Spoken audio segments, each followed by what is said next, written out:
On this video, I'm going to be reading John 2, uh, followed by a running commentary as I read through it. We're looking at the first miracle of the Gospel of John. 7 miracles John sets forth to demonstrate that Jesus is the Christ, and that by believing in him you might have life through his name. So we saw in chapter 1 the incarnation of Christ, followed by the testimony of John and the first disciples that began to follow Jesus. Now John describes the first miracle at Cana of Galilee. And I'm reading it. It reads, "On the third day there was a wedding in Cana of Galilee, and the mother of Jesus was there. And both Jesus and his disciples were invited to the wedding. When the wine ran out, the mother of Jesus said to him, 'They have no wine.' And Jesus then said, 'Woman, what does that have to do with us? My hour has not yet come.'"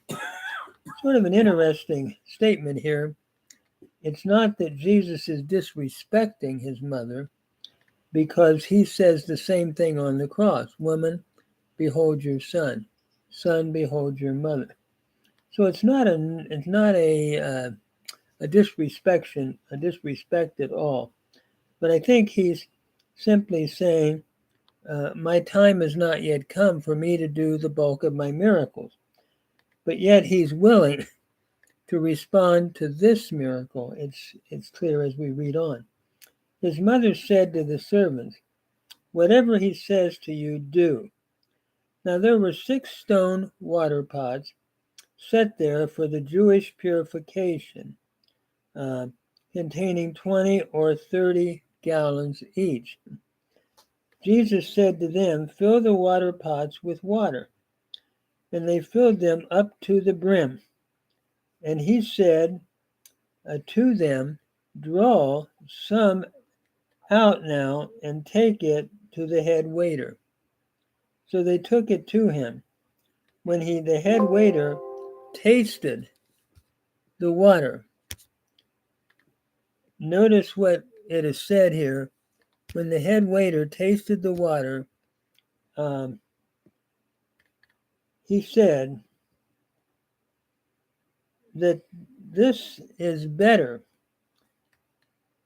It has become wine, and he did not know from where it came from. But the servants who had drawn the water called the bridegroom and said to him, "Every man serves first the wine, and when the people have drunk freely, then he serves the poorer wine. But you have kept the good wine until now." This is the beginning of his signs Jesus did in Cana of Galilee and manifested his glory, and his disciples believed in him. There's 6 miracles that John describes. This is the first. And notice Jesus goes to the wedding, a time of joy, and the gospel begins that way. And we see the wonderful miracle that Jesus performed and the amazing aspect of that miracle by changing this water unto wine. The jars, for example, held about 20 or 30 gallons each. The 6 jars together would have been between 120 and 80 gallons, equivalent to somewhere between 550 and 840 of our wine bottles. This is a statement that I'm reading from Haley's Bible Handbook on page 690. That's amazing when you think about Jesus changing that much water into wine. we're seeing a tremendous miracle that he does here. And I think this miracle represents the life that he has come to give. He is all powerful, and he is now showing his creative power. And this will be followed by talking about a new birth that he can create and bring about in the hearts of people. So we begin the first miracle with that amazing, amazing work of the Lord. After this, we're told he went down to Capernaum, and his mother and his brothers and his disciples. And they stayed there a few days. And after describing that, we now come to the first cleansing of the temple. There were two, one at the beginning of his ministry and one at the end of his ministry. And so as we read in verse 13 and following this first miracle of the Creator creating all of this, an amazing demonstration of his power, we read that the Passover of the Jews was near. And Jesus went up to Jerusalem. And he found in the temple those who were selling oxen and sheep and doves and money changers seated at their tables.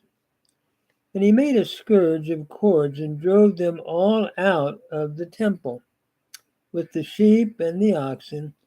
And he poured out the coins of the money changers and overturned their tables. And to those who were selling the doves, he said, "Take these things away. Stop making my Father's house a place of merchandise or a place of business." His disciples remembered that it was written, "Zeal for your house will consume you." What is interesting here is they are making from religion a profiteering, and they're destroying the real purpose of what the house, the temple, was to be about. So we're told that the Jews, that's the religious leaders, no doubt, said to him, "What sign do you show us as your authority for doing these things?" Jesus answered them, "Destroy this temple, and in 3 days I will raise it up." He's talking here, of course, about his resurrection, using the temple as an illustration of his coming resurrection. The Jews then said, "It took 46 years to build this temple, and you will raise it up in 3 days?" But he was speaking of the temple of his body. So when he was raised from the dead, his disciples remembered that he had said this, and they believed the scriptures then, and the word which Jesus had spoken were fulfilled. It is interesting as we think about the temple. It's amazing how huge it was, and Jesus is talking about its destruction. Again, I appreciated the comments by Haley on page 693, where he writes about the temple.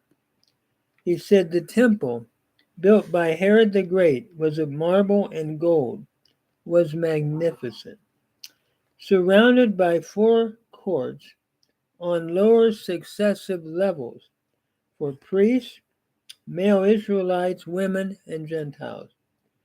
The temple area was bordered by covered colonnades with pillars of whitest marble, each 40 feet high and made of a single stone. The colonnade on the east was called Solomon's portico, or colonnade, which is where the traders were.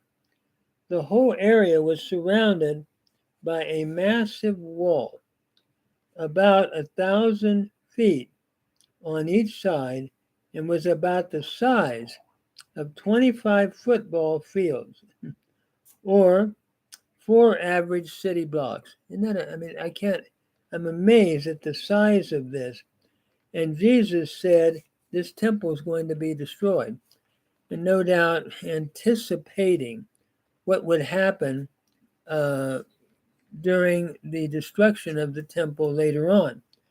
But at the same time, he's using this statement as a symbolic teaching about his own body and how that destroy this temple, speaking of his body, that he would raise it in 3 days.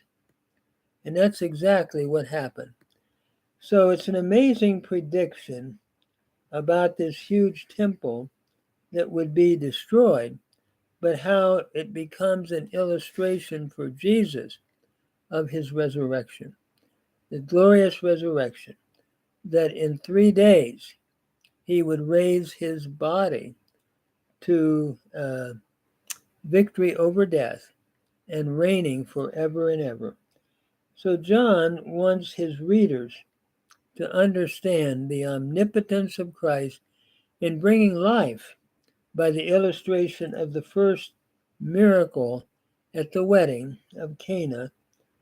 And then secondly, he wants the readers, I believe, to understand that Jesus has the great authority not only to predict about the destruction of the physical temple, but to predict about his own resurrection and how that in 3 days he would raise his body.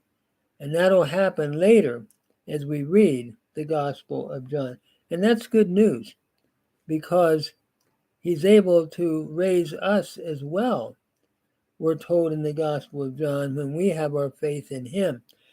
Someday all who are in the tombs, he said, will hear my voice and come forth. And so they who have done good to a resurrection of life, they who have done evil to a resurrection of judgment. There's a great divide someday, but the one who raises the dead is Jesus Christ, who raised himself, just like he predicts about that great resurrection, as well as the destruction of the temple. Now we conclude the chapter when he was in Jerusalem at the Passover. During the feast, many believed in his name, observing his signs, which he was doing. But Jesus, on his part, was not entrusting himself to them, for he knew all men. And because he did not need anyone to testify concerning man, for he himself knew what was in man. In other words, we conclude this chapter by the text saying that Jesus did not entrust himself to anyone, for he knew what was in the heart of humans. Because again, he is God, and he knows that. And of course, that prepares the way for the new birth because of sin and the need to have a new birth. He'll talk about that now as we move in to chapter 3. So what a beautiful book. And it's wonderful to meditate on the greatness of Jesus Christ and the new temple that he created by his own resurrection and really continues to create in the church today as believers are added to that spiritual temple because of his great victory over death and over sin, and the fact that he is the resurrected head building a new temple.